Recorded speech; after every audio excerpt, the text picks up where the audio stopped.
मैं जानती हूँ इस वक्त तुम्हारे अंदर तूफान सा उठ रहा होगा। अनगिनत सवाल जहरीले नाग बनकर तुम्हारे दिलो दिमाग को डस रहे होंगे। बिल्कुल ठीक समझा तुमने। देखो रश्मि, हम दोनों एक दूसरे के जीवन साथी बनने वाले हैं, इसलिए मेरा ये जानना बहुत जरूरी है कि उस लड़के के साथ तुम्हारा क्या रिश्ता है। तुम्हारा ये कहना एकदम जायज है। मैं खुद भी तुम्हें अपने बीते हुए कल के बारे में सब कुछ बता देना चाहती हूँ। मेरे भैया, जिन्हें लोग दादा ठाकुर के नाम से जानते हैं, दरअसल वो पहले कांस्टेबल थे। भाभी, भाभी, हेलो भाभी जी। आ रही हूँ। इतना चिल्ला क्यों रहे हो तुम? ये देखो, आपने जो जो सामान कहा था सब लेके आया हूँ। ये लिस्ट है, चेक कर लो। चेक कर लो? मैं अच्छी तरह से जानती हूँ तुम जो भी लाए हो बिल्कुल सही लाए हो। वो तो है भाभी जी। गुड मॉर्निंग देवराज भैया। अरे गुड मॉर्निंग सर। अरे ये क्या देवराज भैया, आप में आत्मसम्मान नाम की कोई चीज है या नहीं?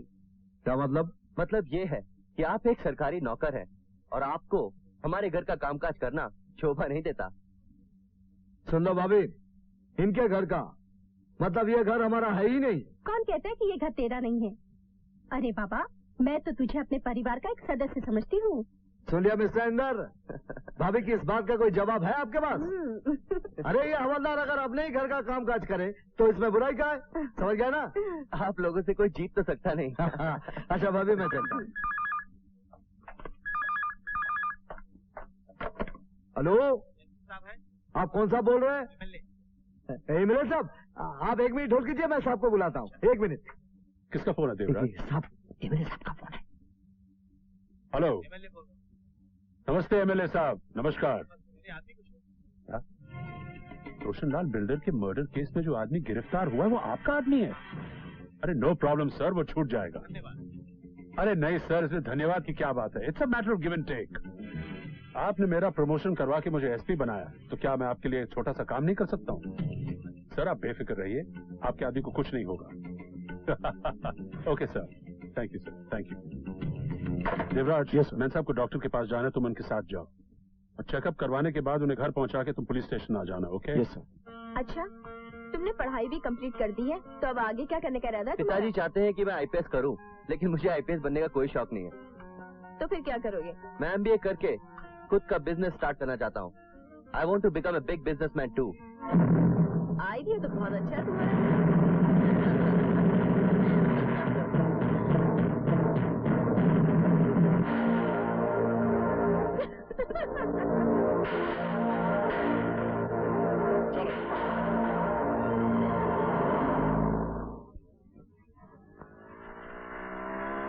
Hi mom. हाय बेटा। इंदर, जी पिताजी। इधर आओ। वो लड़की कौन थी तुम्हारे साथ? कौन सी लड़की? वही जिसे तुम इतने प्यार से कोका कोला पिला रहे थे। वो देवराज भैया की बहन है रश्मि। मैं उससे बहुत प्यार करता हूँ और उससे शादी भी करना चाहता हूँ। तुम जानते नहीं तुम क्या कह रहे हो। शादी विवाह का रिश्ता हमेशा बराबर के लोगों में होता है। और देवराज देवराज एक मामूली सा हवलदार है। उसकी बहन किसी भी कीमत पर इस परिवार की बहू नहीं बन सकती। क्यों नहीं बन सकती? क्योंकि वो हमारी तरह अमीर नहीं है। मगर ये आपकी भूल है पिताजी। मोहब्बत को दौलत के तराजू में नहीं तोला जा सकता। एक बात और सुन लीजिए, जो प्यार करना जानते हैं वो बड़े से बड़े तूफान से भी टकराना जानते हैं। मैं रश्मि से सच्ची मोहब्बत करता हूँ और उसके साथ जीने और मरने का फैसला कर चुका हूँ। Shut up! बंद करो अपनी बकवास। त्रिकाल चौधरी के होते हुए इस घर में किसी और को फैसला करने का कोई अधिकार नहीं। और एक बात तुम भी कान खोलकर सुन लो, मान सम्मान और घर की इज्जत के लिए त्रिकाल चौधरी कुछ भी कर सकता है। अगर तुमने अपनी जिद नहीं छोड़ी तो त्रिकाल तुम्हारी रश्मि के लिए काल बन जाएगा। शायद मैं तुम्हें कुछ नहीं कर सकता क्योंकि तुम मेरे बेटे हो, मेरा खून। मगर अपने खून को बर्बादी के रास्ते से बचाने के लिए देवराज की बहन का खून बहाने में मुझे कोई दुख नहीं होगा। मार डालूंगा मैं उसे। पिताजी, ये बात हमेशा याद रखना, क्योंकि मैं जो कहता हूं वो करता भी हूं।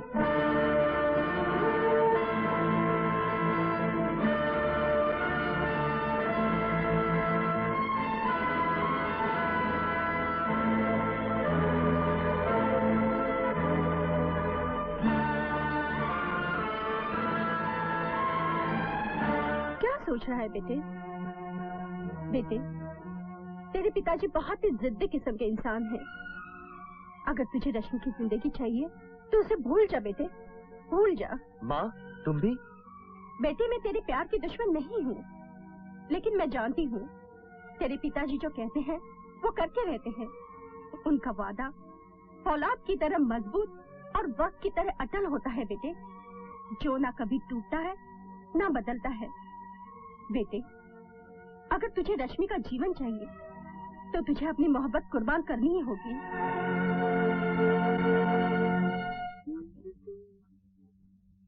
क्या सोच रही हो इंदर? तुमने मुझे यहाँ क्यों बुलाया? खामोश क्यों हो? कुछ बोलते क्यों नहीं? कुछ समझ में नहीं आता, लेकिन हकीकत तो मैं बता नहीं पाऊंगा। देखो, पहेलियां मत बुझाओ, साफ साफ कहो बात क्या है। यही कि मैं तुमसे प्यार नहीं करता हूँ। क्या? क्या कहा? तुम मुझसे प्यार नहीं करते? हाँ हाँ रश्मि, मेरे दिल में तुम्हारे लिए कोई प्यार नहीं है।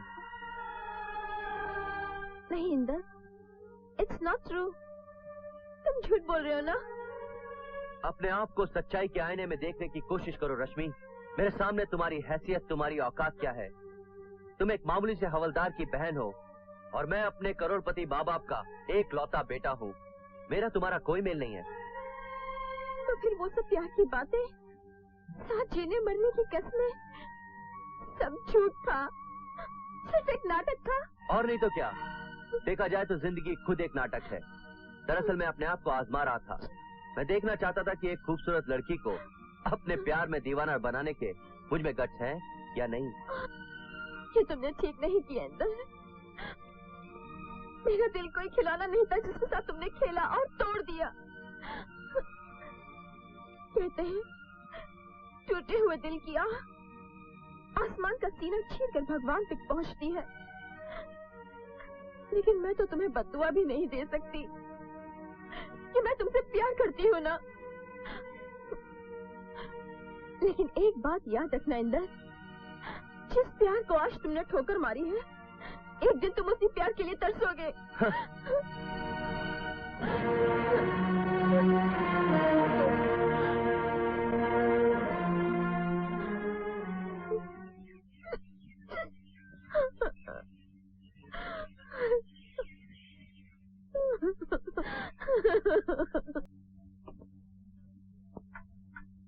ये लीजिए। ये एक थाली क्यों? तुम तो जानती हो मैं रेशमी के साथ खाना खाता हूँ। रेशमी कहाँ है? आज उसकी तबीयत ठीक नहीं है, वो अपने रूम में सो रही है। तबीयत ठीक नहीं है? तुमने पहले क्यों नहीं बताया? चलो उसे डॉक्टर के पास ले चलते हैं। तुम तो यूं ही परेशान हो रहे हो।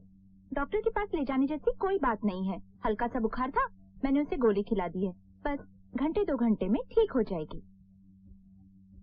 मैं जानती हूँ तुम अपनी बहन से बहुत प्यार करते हो, मैं भी उसे बहुत चाहती हूँ और उसकी हर बात का मैं ख्याल रखती हूँ। चलो अब तुम खाना खा लो। माँ और पिताजी के देहांत के बाद मैंने उसे औलाद की तरह पाला है। अब वो बड़ी हो गई है। सोचता हूँ कोई अच्छा सा लड़का देखकर उसका ब्याह कर दो, उसका घर बस जाए, बस ये आखिरी तमन्ना है। तुम्हें उसके लिए लड़का देखने की जरूरत नहीं है। वो एसपी साहब के बेटे इंदर से प्यार करती है और इंदर भी उसे बहुत चाहता है। लेकिन कमना, ये एसपी साहब बड़े लोग हैं और हम ठहरे गरीब आदमी। मुझे नहीं लगता एसपी साहब इंदर और रश्मि का प्यार स्वीकार करेंगे।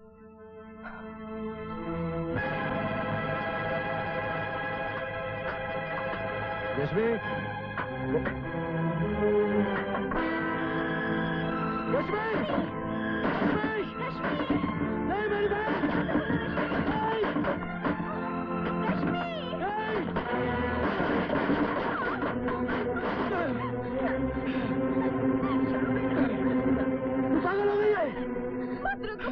बस जाने दो।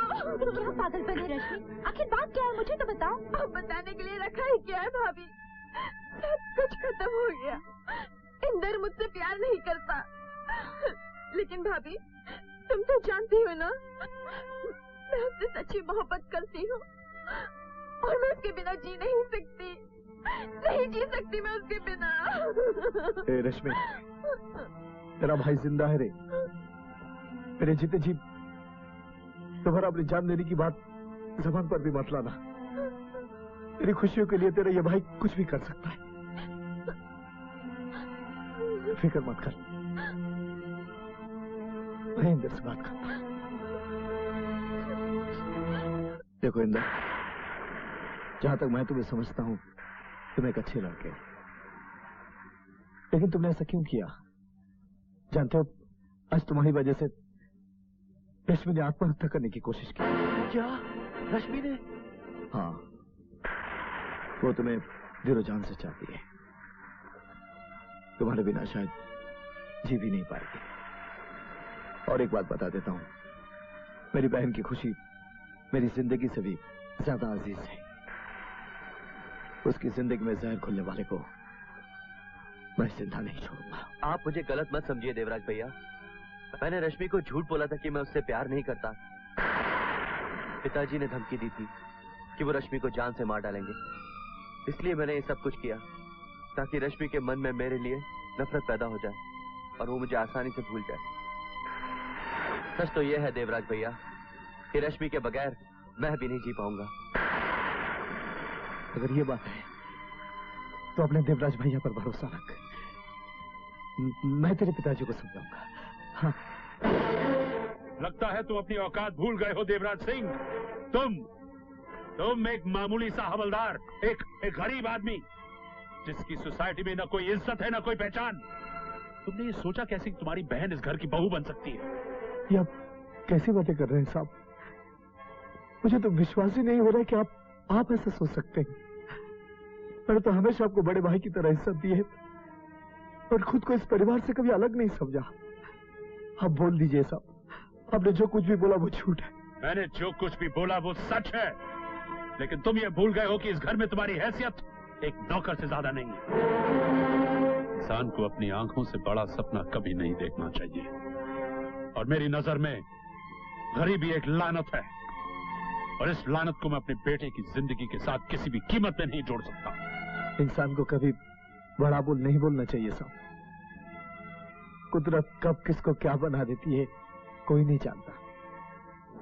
ऊपर वाला जब चाहता है ना साहब, तो राजा को भिखारी और भिखारी को राजा बना देता है। तो फिर तुम एक काम करो, तुम अपने घर जाकर राजा बनने का अपना इंतजार करो, और जिस दिन तुम्हारा भगवान मेहरबान होकर तुम्हें राजा बना दे, फिर अपनी बहन का रिश्ता लेके मेरे घर में आना। Until then, now get out. आपने मेरी बातों का गलत मतलब समझ लिया सर। मैं कोई बड़ा आदमी बनना नहीं चाहता, मैं तो सिर्फ अपनी बहन की खुशियां चाहता हूँ। साफ क्यों नहीं कहते हो कि तुम अपने बहन के सहारे अपना तकदीर बदलना चाहते हो?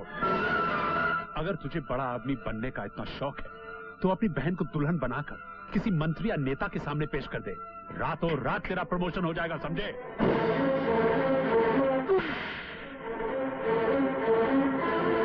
तेरी बहन के लिए तेरी जबान पर ऐसे गंदे शब्द आए कैसे? मैं तुझे जान से मार दूंगा।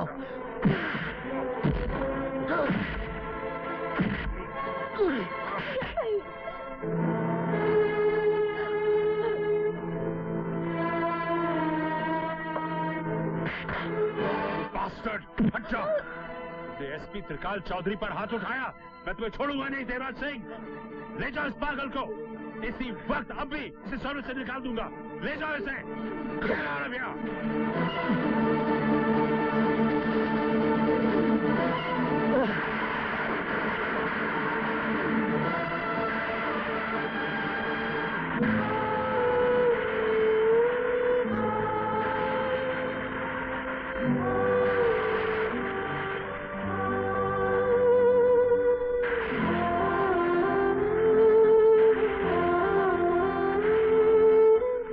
जो कुछ भी हुआ है उसकी जिम्मेदार मैं हूँ भैया।